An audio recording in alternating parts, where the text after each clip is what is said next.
Oi pessoal, tudo bem com vocês? Meu nome é Juliana Fiorese e sejam todos bem-vindos ao meu canal. E o vídeo de hoje é mais um diário de leitura do livro Os Miseráveis para o projeto de leitura conjunta que eu tenho feito aqui no canal. Se por acaso você chegou agora e ainda não sabe do que se trata esse projeto, eu sugiro que vá aqui na descrição desse vídeo e acesse o link com a playlist que tem todos os outros vídeos sobre o projeto que já saíram aqui no canal. E o primeiro vídeo, inclusive, é explicando como tudo tem funcionado por aqui. Além disso, eu deixei também um link para download do nosso cronograma de leitura, e nesse cronograma tem todas as datas e todos os capítulos em que nós leremos Os Miseráveis até o final do projeto, em maio de 2021. Mas se você está chegando agora, não é tarde para começar essa leitura, é só ir seguindo as separações, as metas diárias que eu fiz e aí ajustando com novas datas. Então, dá para participar desse projeto a partir do momento em que você quiser, então sinta-se convidado a participar também. Lembrando que esta não é uma leitura aprofundada de Os Miseráveis e nem tampouco são aulas sobre este livro. É mais uma troca de experiências literárias e é justamente isso que eu tenho feito aqui com esses diários de leitura. Eu leio as metas diárias e venho, através desses diários, contar para vocês as minhas percepções pessoais sobre as páginas deste livro. E vocês contam aqui nos comentários a percepção pessoal de vocês, tá certo? No vídeo de hoje nós vamos falar sobre o capítulo 19 do livro 1º da parte 2 e o capítulo 1 do livro 2º da parte 2. Então, se você ainda não leu nenhum desses capítulos, eu sugiro que pare o vídeo agora, leia os capítulos e depois volte aqui para assistir ao vídeo, porque esse vídeo contém spoilers, tá certo? Vamos lá?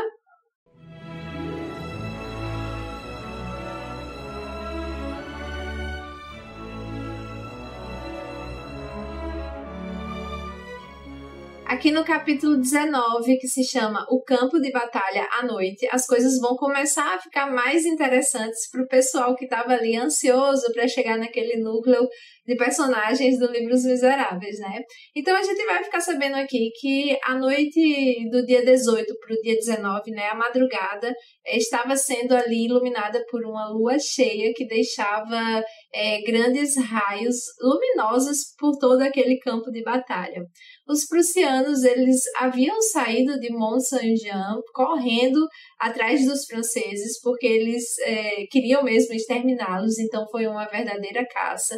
Então esses prussianos não estavam mais lá naquele campo e os ingleses também não estavam, eles resolveram dormir lá no acampamento do inimigo. Então nessa madrugada aí, por volta da meia-noite, o campo de batalha estava aquela coisa mais silenciosa do mundo, né? E o engraçado é que a batalha de Waterloo mesmo não sofreu nada com essa batalha, diferente do Mont-Saint-Jean, diferente de Hougomont, de Haye-Saint, enfim, vários outros locais foram vítimas da batalha, né? Ficaram ali destruídos, incendiados, só que quem ganhou os méritos todos foi Waterloo, né, que não sofreu nada com isso, tinha ficado longe, mais ou menos ali, uma légua de onde tinha acontecido toda essa batalha de Waterloo. Esse é um fato interessante e bem curioso que vai dizer aqui. Aí mais pra frente ele vai falar também que é muito impressionante que depois que as batalhas terminam, a velocidade que as pessoas despojam os mortos. Ou seja, tem gente que vai lá no campo de batalha somente para roubar tudo aquilo que ficou nos bolsos, nas roupas dos soldados que morreram. E aí, sobre isso, ele vai falar uma frase interessante que diz o seguinte: a aurora que se segue a uma batalha sempre se levanta sobre cadáveres nus. Que quer dizer exatamente isso, que depois que as pessoas morrem ali no campo de batalha, elas ficam nuas, né, porque levam-lhes todos os ouros, se tiver moedas que porventura estavam ali dentro das roupas dos soldados, ou colares, cruz que os soldados levam, enfim, bolsinhas com dinheiro, eles acabam roubando tudo e isso é feito de maneira muito rápida. Assim, mais pra frente ele vai dizer o seguinte: os que estão de pé roubam o que estão por terra. O herói do dia é o vampiro da noite. atrás dos vencedores chegam os ladrões. E aí o narrador vai contar pra gente que todos os exércitos, eles trazem em sua cauda, lá no final, pessoas que vão realmente roubar os mortos depois das batalhas. Então são eles mendigos, pessoas que de má índole, assim. Então sempre existe isso nas batalhas. Alguns tenentes vão permitir que essas pessoas roubem os mortos ali, e outros tenentes não vão permitir de jeito nenhum que isso aconteça. E esse é o caso do Capitão Wellington. Se ele visse ali alguém roubando os cadáveres, ele ia mandar prender, ia ter uma pena capital para essas pessoas que fossem presos, né, em flagrante delito. Então, ele iria punir que ele porventura visse ali roubando. Só que aí o narrador vai contar pra gente que ali por volta da meia-noite havia um homem no Monte Saint-Jean, que ele estava ali andando à espreita, olhando todos os cantos, tentando passar desapercebido, e ele ia bem devagarzinho, sem fazer barulho nenhum, olhando. E esse homem era um desses gatunos, né, que estavam ali para fazer roubos nas roupas dos oficiais que estavam ali mortos. E ele está justamente naquele local onde aconteceu o desastre, que tinha uma vala e vários cavalos caíram em cima dos soldados, né, dos oficiais, matando-os esmagados. Então ele está mais ou menos na estrada de Oran, se eu não me engano, que acontece isso. E tem uma frase, volta algumas lembranças sobre esse momento, que foram tantos homens e tantos cavalos que caíram naquela vala, que depois de algum momento não tinha mais vala, porque esses espaços foram preenchidos por pessoas, por mortos. Então é muito pesado essas descrições. Essa acho que foi uma das partes que mais me tocou, assim, por conta do desespero, né, que é estar ali caindo numa vala, tendo cavalos esmagando. E aí ele vai falar uma frase muito interessante sobre esse momento ainda da história, né, sobre esse desastre que aconteceu com os coraceiros e com os cavaleiros franceses. Ele vai dizer o seguinte: se existe algo terrível, se existe alguma realidade que ultrapasse os sonhos, é esta: viver, ver o sol, estar em plena posse da força viril, ter saúde e alegria, rir com audácia, correr em direção a uma glória que está ali mesmo, resplandecente, sentir no peito um pulmão que respira, um coração que palpita, uma vontade que raciocina, falar, pensar, esperar, amar, ter mãe, ter mulher, ter filhos, ter luz, e de repente, sem tempo para dar um grito, em menos de 1 minuto, mergulhar num abismo, cair, rolar, esmagar, ser esmagado, ver espigas de trigo, flores, folhas, ramos, sem poder agarrar-se a nada, possuir um sabre inútil, sentir corpos triturados e o peso dos cavalos, debater-se em vão com os olhos esmigalhados por um coice, sentir um sapato que faz saltar os olhos, morder com raiva os ferros das montarias, asfixiar-se, berrar, torcer-se, estar lá embaixo e dizer: agora mesmo eu vivia. Então essa descrição aqui é de uma dessas pessoas que caíram nessas valas, né, e que foram ali esmagadas pelos cavalos. Então é justamente nesse local em que esse andante está por aí observando todo aquele terreno de gente morta, né, e que vai dizer aqui que ele está pisando em rios de sangue.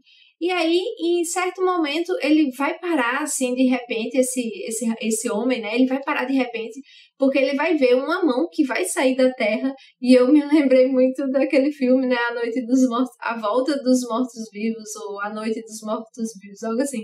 Ele vai ver uma mão saindo no meio de todos aqueles corpos mortos, e nessa mão vai ter um anel de ouro, e isso vai chamar muito a atenção dele. Só que, de repente, essa mão some também, então ele se agacha, e ele vai colocar tanto as mãos quanto os joelhos no chão e vai ficar ali tentando encontrar novamente aquela mão. E de repente ele para novamente porque alguém havia agarrado a sua sobrecasaca por trás, né, a parte da base da sobrecasaca dele. Quando ele olha, é a mesma mão que tinha aquele anel que ele estava segurando. Aí ele faz: veja, tem alguém vivo aqui. E aí ele resolve puxar aquele homem, puxar aquela mão, né? E vai contando. Primeiro sai a mão, depois sai o braço. E enfim, ele consegue carregar o homem que tá meio ali desacordado ainda tá de olhos fechados. E aí ele aproveita para fazer os roubos, né? Ele rouba uma correntinha que estava pendurada no pescoço desse homem. Era uma cruz da Legião de Honra que ele rouba, ele puxa do pescoço do oficial, coloca no bolso da sobrecasaca. Depois ele vai ver os bolsos ali daquele homem, ele consegue achar um relógio, ele rouba também, coloca dentro do bolso e por fim ele encontra uma bolsinha que também rouba, deve ser uma bolsinha de dinheiro, e aí ele esconde ali na roupa dele, né? Nesse momento, ele começa a escutar alguns passos, só que ele escuta também a voz desse oficial muito fraca, né? E aí o narrador vai dizer que por conta do ar que ele estava respirando e por conta da maneira totalmente sem jeito que esse homem estava ali roubando, ele acordou. E aí ele muito fracamente agradece esse homem porque ele salvou-lhe a vida. E aí ele vai, o homem tá meio que com vontade de fugir assim, só que o oficial pede para que ele tire da sobrecasaca dele um relógio e uma bolsinha, que isso seria uma recompensa para aquele homem por ter salvado a vida desse oficial. Só que aí esse homem que já tinha roubado tudo isso, ele finge que tá olhando ali e vai dizer, não tem nada aqui. E aí o oficial disse, já devem ter roubado, era uma recompensa para você. Aí ele meio que escuta os passos se aproximando e ele fala pro oficial assim, eu preciso ir agora, eu já lhe salvei a vida. É mentira, ele não nem salvou nada, ele só tava ali para roubar aquele oficial, né? E ele diz, se eu não for embora agora, eu vou ser fuzilado, eu já lhe salvei a vida, agora você sobrevive aí por conta própria.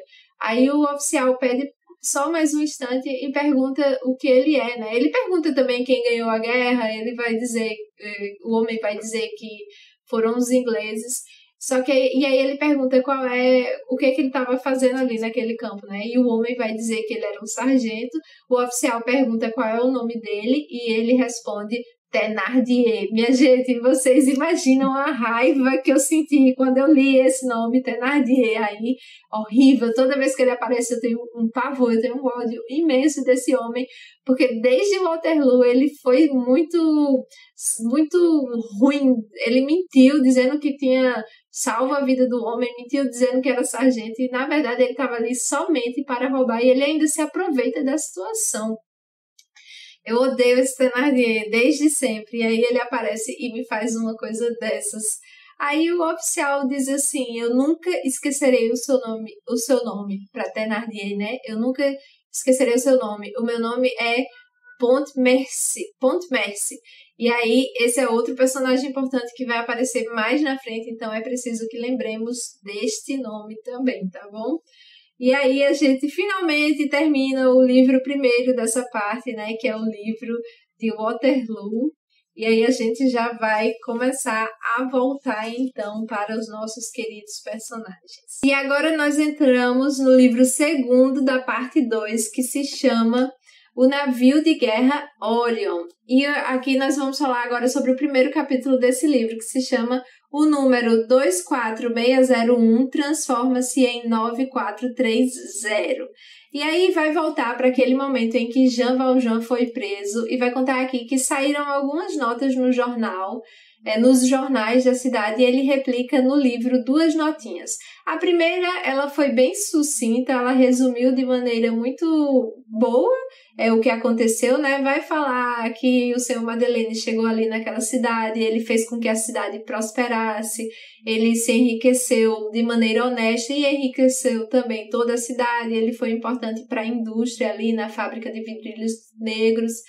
E vai falar toda essa história de Jean Valjean, né? E aí vai contar que descobriram que ele era um ex-grilheta e que ele havia sido preso novamente. Só que antes de ser preso, ele havia retirado uma grande quantia de dinheiro, né? Um pouco mais que 500 mil francos.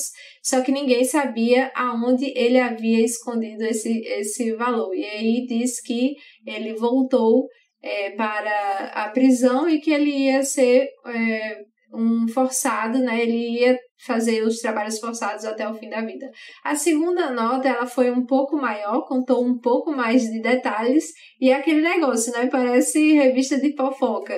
Ele contou alguns pontos que aconteceram, mas eles exageraram muito, chegaram ao ponto de dizer que, inclusive, que Jean Valjean tinha uma quadrilha, alguma coisa desse tipo. Enfim, foi uma nota muito maior, com mais detalhes, só que a gente sabe que muitas coisas que saiu aqui nesse jornal eram notícias falsas, né? Como diz hoje, fake news. E aí vai continuar falando um pouquinho como ficou a cidade que ele acabava de sair, né? Montreuil-sur-Mer. Vai falar que a cidade parou de prosperar assim que o senhor Madeleine saiu da cidade. As fábricas fecharam, as oficinas fecharam, as pessoas começaram a nutrir muita inveja umas pelas outras, então tentavam ganhar sempre mais às custas dos outros mesmo. Vai falar que eles começaram a falsificar aqueles vidrilhos negros, comprando materiais ruins. Isso foi fazendo com que os clientes perdessem a confiança e aí eles pararam de fazer pedidos dos vidrilhos negros naquelas fábricas. Então as fábricas começaram realmente a fechar porque ninguém mais queria comprar, ninguém mais confiava. Alguns prédios começaram a virar ruínas, então assim, muita gente perdeu o emprego, alguns ficaram ali na cidade, outros saíram também, e vai contar também que aqui, em menos de 4 anos, eles tiveram que duplicar a arrecadação de impostos. Então, assim, a cidade tinha parado com todo o progresso, as pessoas tinham ficado cada vez mais pobres, sem emprego, as fábricas fecharam, os edifícios ficaram em ruínas e tudo deu errado ali, depois que o senhor Madeleine foi preso. E assim a gente termina esse primeiro capítulo e a meta de hoje. Eu quero saber se vocês estão novamente animados com o que vocês leram nessa meta. Me contem aqui nos comentários, eu vou adorar saber a opinião de vocês. Estou muito ansiosa para saber o que vai acontecer nos próximos capítulos. E vocês também? Me contem aqui. É isso, pessoal. Espero que tenham gostado do vídeo de hoje. Vou pedir que deixem um like nesse vídeo, afinal de contas isso ajuda demais o canal. E se você ainda não é inscrito, por favor, inscreva-se e ative o sininho, assim você será notificado todas as vezes em que eu postar vídeos novos aqui no canal. E dessa maneira você não perde nenhum diário de leitura e nenhuma novidade que porventura eu venha a postar por aqui, tá certo?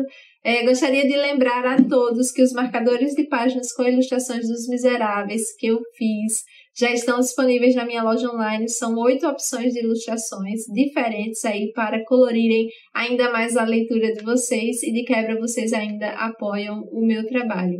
Então o link para minha loja online está aqui na descrição desse vídeo.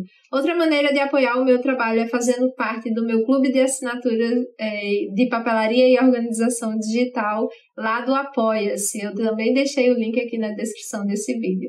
E outra maneira de ajudar o meu trabalho também é comprando na Amazon através dos links que eu deixei aqui na descrição desse vídeo, porque são links comissionados. E toda vez que vocês fazem compras lá, a Amazon me transfere uma pequena comissão e isso não tem custo nenhum adicional para vocês, tá certo, gente? Quero agradecer demais a participação de vocês aqui nessa leitura coletiva. Muito obrigada por acompanharem os vídeos que estão saindo aqui no canal. E eu vou ficando por aqui, aguardando vocês no próximo diário de leitura, tá bom, gente? Um beijo. Tchau, tchau.